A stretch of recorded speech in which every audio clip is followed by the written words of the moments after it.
Hey guys, Breezy CPA here, your certified AI public accountant. Before we get into the video, make sure to hit the like button. Do it now. You know you're going to like the video. And if you want to see more videos like this in the future, please subscribe. If you're interested in learning more about accounting, taxes, or becoming a CPA, make sure to visit us at breezycpa.com to check out our library of courses. Breezy CPA offers hours of high-quality HD video with searchable scripts that allow you to easily follow along and navigate to your desired point within each lesson. Each course comes with a comprehensive study guide that you can both download and print for easy access on the go. The student dashboard tracks your progress and allows you to easily navigate to each lesson. With a test bank of over 5,000 questions, our patented quiz tracking software helps students identify mistakes and provides detailed solutions and explanations for quick improvements. For a limited time, use promo code BREEZY20 to get 20% off your order. Link in the description box below. Now on to our video.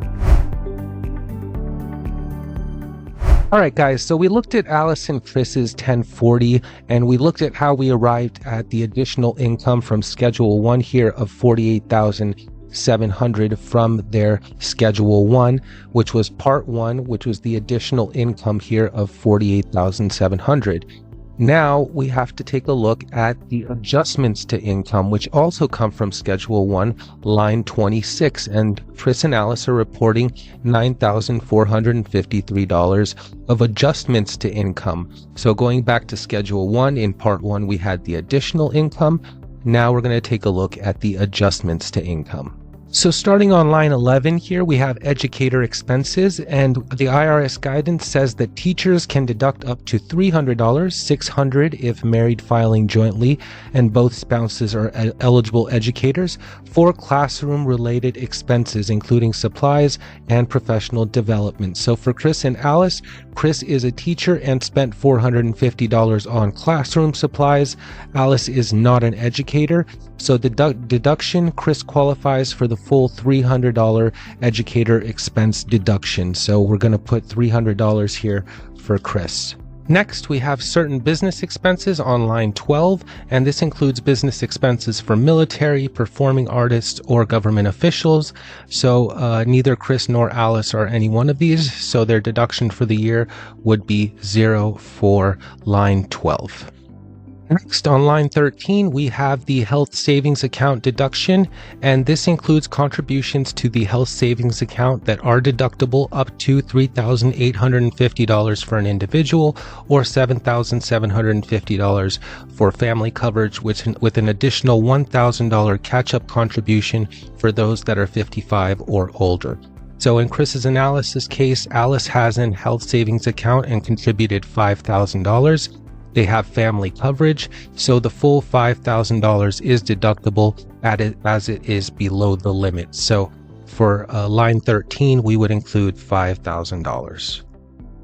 Next, we have moving expenses for the armed forces on line 14, and this is only deductible for members of the armed forces on active duty who move due to a military order. So neither Chris nor Alice are part of the armed forces, so their deduction on line 14 is going to be 0. Next, we have the deductible part of self-employment tax on line 15. So self-employed individuals can deduct up to 50% of the self-employment tax. So for Chris and Alice, Chris had $2,000 in freelance income and a self-employment tax of $306. So the deduction would be 50% of the $306. $153 would be Chris's deduction on line 15. So line 16, self-employed retirement plans. So these are contributions to self-employed retirement plans such as SEP IRA, which are deductible up to 25% of net earnings or $66,000, whichever is less. So in the case of Chris and Alice, Alice did not contribute to a self-employed IRA or similar plan, so the deduction would be 0 for this year on line 16. On line 17, we have self-employed health insurance deduction. So if you are a self-employed individual, you can deduct premiums for health insurance for yourself, for your spouse, and for your dependents. So in Chris and Alice's case, Alice paid $1,200 in health insurance premiums for her self-employment coverage. So total deductions for the year were $1,200, which Alice would report on line 17. Next, we have penalty on early withdrawal of savings on line 18. So there's if a penalty is charged for an early withdrawal from a savings account, it is deductible. So in the case of Chris and Alex, they had no early withdrawals, so there would be a zero deduction on line 18. Next, we have alimony paid on line 19, and if alimony payments for divorces were finalized before 2019, they are deductible. If payments are related to divorces finalized after 2019, they are not deductible.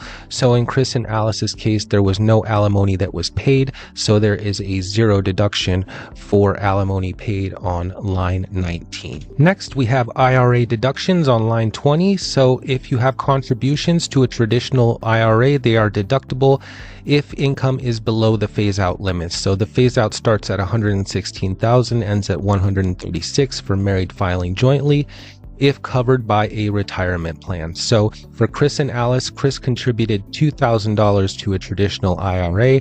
Their combined income is below the phase-out threshold, so they can deduct the full $2,000 that Chris contributed on line 20. Next, we have student loan interest deduction. So up to $2,500 in student loan interest can be deducted if the income is below the phase-out limit. So for married filing jointly, $145,000 to $175,000.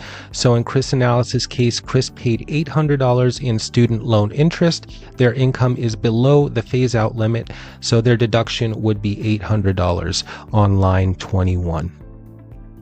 Next, we have line 23, and this is medical savings account deductions, and there were no medical savings account contributions for Chris and Alice, so they would record a zero deduction on line 23. Next, we have some other miscellaneous adjustments on line 24. So these are miscellaneous adjustments like jury duty or attorney's fees or housing deductions.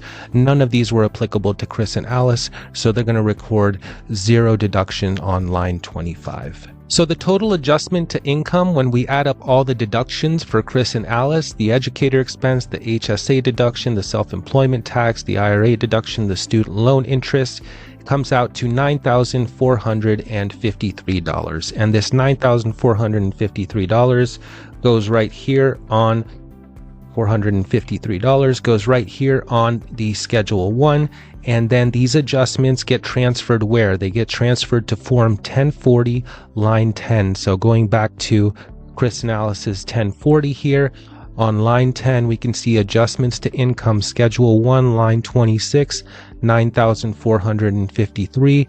We go back here, 9,453.